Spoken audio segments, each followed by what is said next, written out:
What is up, my Gooners and Doomers? Welcome to another video. Before we get into it, don't forget to like, comment, share, subscribe. You know the drill. And in the description down below, or somewhere around here, depending where you're watching this, you'll find a link to my link tree, which will have links to all of my socials, including my Twitch and Kick, which I really recommend you not only follow, but specifically hit the notification bell on, because my life right now is so chaotic, even I don't know when I'm going live. So make sure you follow those so you know when I am. With that being said, I don't want to waste your time. Let's just get into the video. I hope you enjoy. What is up, guys? Before we get into it, real quick, if you don't see my avatar, 3D one anyways, moving around on screen, the reason is because I am not at my usual setup, but I had to talk about this news because I just heard about it. Payment processors, Visa and Mastercard, are once again overstepping and are now trying to regulate Steam and tell them what kind of games they can and cannot have on their platform, to the point where now hundreds of H games have now been banned from the platform in its entirety. And there's also a group that is more or less directing these attacks, and we're going to go over all of that in this video right now. So, first and foremost, as you can see here, Steam updates its rules to comply with payment processor censorship, purges multiple titles, details below. And there is actually a comment here by Zach, also known as Asmongold. Payment processors' monopolistic censorship is one of the biggest unchecked cartels right now. Regulation is needed to either break these companies or guarantee degrees of service. It's not a free market, quote unquote, when every company operates collectively. It's absolutely true. So here is the rule, number 15, content that may violate the rules and standards set forth by Steam's payment processors and related card networks and banks or internet network providers. In particular, certain kinds of adult-only content. This is now one of the grounds for banning things. And then as you can see here, these are a number of the games that have been banned, although there are many, many, many others. And then you also have this here. Pirate Nation helped link this. This person is behind the payment processor pressuring Steam to change its TOS and censor adult games. The organization is Collective Shoutout. So as you can see here, they say at Collective Shoutout campaign calling on credit cards companies plus payment gateways to stop facilitating sales transactions for 500 rape, incest, and child abuse themed games, has attracted significant media coverage, including in today's Australian one. And then also, as you can see here, this Collective Shoutout, what kind of games are they going after? Oh, is it like genuinely terrible stuff? Is it stuff that, like, you know, depicts real people or anything like that? No, as per usual, it's all entirely fiction, to the point where they're even going after places like Detroit Becoming Human.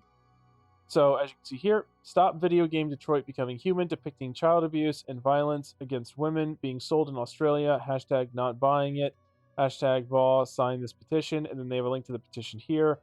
And so, yeah, Detroit Becoming Human, for anyone who doesn't know, is just, it's not even an NSFW game. It's just a really, really good RPG, basically. It is a narrative, story-driven experience, more or less like an interactive movie, from what I understand, than any actual game. So, but that doesn't matter. The fact that it depicts any form of violence towards women, it doesn't matter if it's for the sake of realism or storytelling or whatever else, it's irrelevant, because to these people, it's one and the same, because they are actively delusional and or psychotic and or schizophrenic, or some combination thereof. They literally cannot differentiate the difference between fiction and reality. And we're actually going to get into more of that here in just a second too. So as you can see here, shout out to Permaban for helping to cover this as well. So she says here, 1, do not promote does not equal banning. 2, yeah, it's not just incest they have a problem with. They want anything anime related to be banned, Bayron included. In fact, anything adult is within their crosshairs. They are even targeting Grok now too. This is the problem with, I don't know the symbol for that.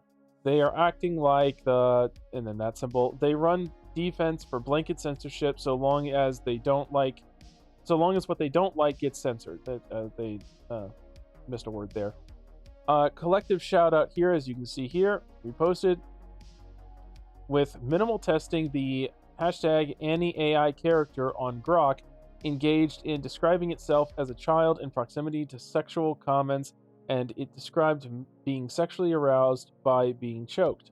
And then they tagged Apple. Why is Grok app rated 12+? Grok removed NSFW settings. So, to be fair, I haven't accessed this setting yet, but from what I've seen, it's not actually NSFW. Yes, the AI can put on some lingerie essentially, but you don't see any actual nudity whatsoever. And then also, AI is actually incredibly hard to properly control.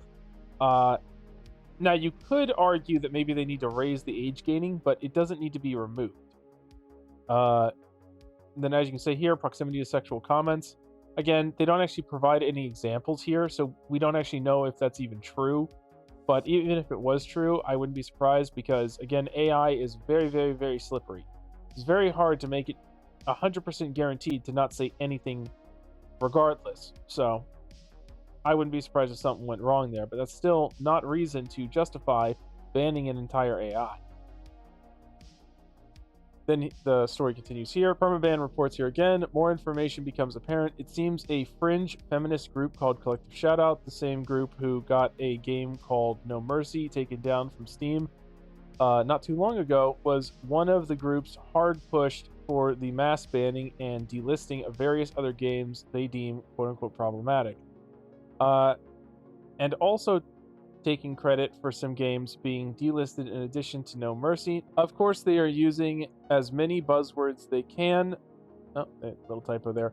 Think of and various allegations of each game, whether it's true or not. Funnily enough, they also were seen targeting other forms of media, such as even 50 Shades of Grey and many other adult women's novels. So evidently, they are also not making friends among other women. Basically, this collective shoutout is a group that even other women do not like. If this group had their way, pretty much anything adult is gone, whether it's content for men or women. And then here you'll have collective shoutout, an open letter to payment processors profiting from rape, incest, and child abuse games on Steam. Post by collective shoutout on July 11th, 2025. You can see there, and then they tag all the CEOs of PayPal, MasterCard, Visa, PaySafe Limited, Discover, Japan Credit Bureau, and others. Your corporations facilitate the profiting from rape, incest, and child sexual abuse game sales. We, the undersigned, I guess they mean who signed the petition, are writing to request you cease processing payments on gaming platforms which host rape, incest, and child sexual abuse themed games. Visa Japan CEO says disabling card payments for legal adult content is quote unquote necessary to protect the brand, which is a joke because, as Permaband again points out here, reminder, payment processors do these things wanting various fictional content taken down to quote unquote protect the brand. Yet when the OnlyFans incident happened, people found out they were deliberately sweeping it under the rug and allowing it to happen for a variety of extended periods of time. For very extended periods of time. It's always the real incidents that get ignored or even deliberately allowed for some reason. And then we have here another link. As you can see here, Savvy Post, speaking of the No Mercy shenanigans, looks like they are winning. At Steam is bending the knee to collective shoutout, and they're moving in hard on payment processors. They have said they are against things even many women like, things written by women, 50 Shades of Grey, very against that. These dried up hags are going after fiction, thinking that'll do something to stop real rape. I wish they'd look a victim of rape in the eyes and say, don't worry, now your rapist who is from a third world country and doesn't even own a computer can't buy a fictional game that might have rape in it.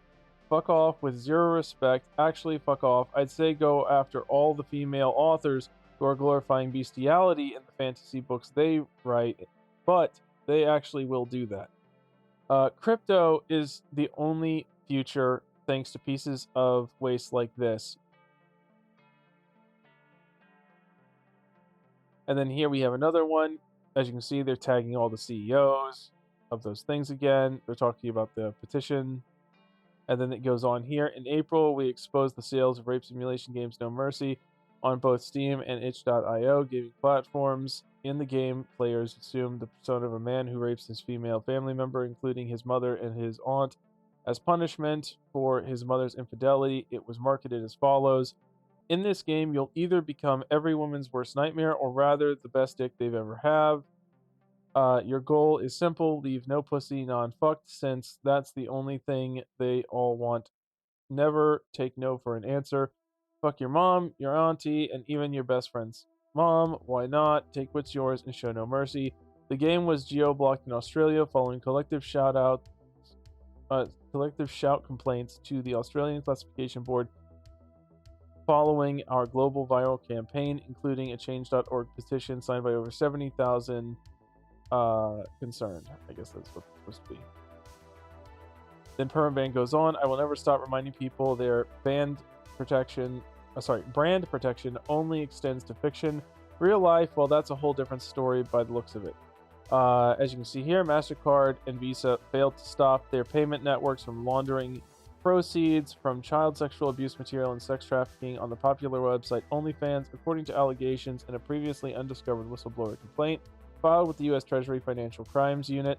The whistleblower, a senior compliance expert in the credit card and banking industry, said two giant card companies knew the networks were being used to pay for illegal content on the porn-driven site since at least 2021 and accused them of turning a blind eye to the flow of illicit revenue. The complaint was filed in January 2023 with the Treasury Financial Crimes Enforcement Network and the U.S. Justice for Homeland Security Departments, the whistleblower said. So as you can see here, when it comes to a real situation with real victims, they sweep it under the rug, but when it comes to fiction, suddenly that's not allowed. So that's basically it. I want to just run down all this. This is all the information that is currently available, at least that I've been able to find. It is just, once again, a case of payment processors overreaching and a bunch of Karens dictating what other people can and cannot enjoy. And to be clear, I do not support rape, incest, any of this other stuff in real life. Obviously I don't. I can tell the difference between fiction and reality. The problem is, these people seem incapable of doing that. And so, whereas I look at situations like this and I believe all things should be allowed unless a reason based on harm can be given for why that thing should be revoked, these people just see something they don't like and think it should be revoked for everyone, regardless of whether or not it's causing any actual demonstrable harm at all. Just the fact they don't like it is reason enough for it to be banned. This is why freedom of speech is almost always under attack by people on both sides of the aisle, because the truth is, very few people genuinely support it or genuinely are in favor of it. As soon as you make a piece of art or make a statement or something else that most other people don't like, suddenly you will have hundreds of people calling for your banning, potentially even thousands, and it just kind of is what it is. This is why it's so important to protect freedom of speech, especially in America, where we still have the amendment to protect it. And it's also important to make sure that we keep a vigilant eye out for things like what these payment processors are doing, so we can call them on their crap when they do it. And then also, preferably, hopefully, start pushing for legislation, call your local representatives, and start saying, hey, what's up? These payment processors are trying to dictate what I can and cannot buy. This ain't right. These monopolies need to be broken up. Or they need to be forced by law to process any payment that is not outright illegal in and of itself. Just like Zach said at the beginning of this video. That is really the only solution here. Because until then, they will continue to bully us, continue to bully you, and tell you what you can and cannot buy. And again, I don't know how many times I'm going to have to say this, but I do not support rape, incest, or any of this other stuff IRL. I do not do that. However, this is not IRL. This is fiction. And it's not just about the super illicit stuff, although they're using that as a talking point. As the Being Human example pointed out, they will even come after normal non-NSFW fiction if it even has a depiction that they don't like. So there goes the destruction of pretty much art at that point, or storytelling, especially realistic or gritty storytelling. Do you like dark fantasy that has a bunch of effed up stuff in it to make it more and more gritty or real to you, or at least as far as you feel? Well, too bad. If these people have their way, that's going to go bye-bye. These people need to be stopped, payment processors need to be put in check, and we need new legislation to stop this. So anyways, that's my rant on this. Also, there's another angle of this that very few people seem to be mentioning, which is the fact that since these games have been delisted from Steam, and even in one or two cases, I guess, itch.io, if that report is to be believed regarding the No Mercy game, you have developers, oftentimes indie developers, teams made up of literally just a one dude, sometimes maybe two or three tops, and these people who work on these games for years and finally start to see a little bit of revenue from it once they finally release it, well, these people now pull the plug, and suddenly they've lost their revenue. And these people are now causing real harm to these developers, real financial harm, and then thus possibly potentially physical harm through the lack of those financials. and they don't care because it's not actually about hurting people or not. They just see it as something that's gross, bad, disgusting, whatever you want to call it, which they can feel like that's entirely their right. But what is not their right is to say, well, since they feel that way, these people can't make it and you can't buy it or enjoy it. That crosses the line. So anyways, that's all I had to say on this. I just wanted to talk and rant about it for a little bit, spread awareness, because this is absolutely unacceptable. Censorship is never okay. Even if you agree that these are foul games, which again, you are entirely in the right to feel that way if you do, that doesn't mean we ban it. That's why freedom of speech exists. Freedom of creativity exists. That's why it's there. That's why it should be protected. If you don't enjoy these games or don't think this is good content, there's an easy solution to that. Just don't play them. That's it. You don't have to buy them. You don't have to play them. You can ignore them. You can blacklist them. You can do whatever you want. But you don't get the right to tell other people what they can and cannot enjoy in the safety and comfort of their own homes, in their own privacy, when they're not hurting anyone. That steps a line for anyone who is not just an authoritarian piece of crap, trying to dictate how other people live their lives. That crosses the line. So anyways, that's everything. I just wanted to rant about this real quick. I'm not even sure how long this video ended up being, but thanks for stopping by. Thanks for listening to me rant. Like, comment, share, subscribe. You know the drill. Roll the outro.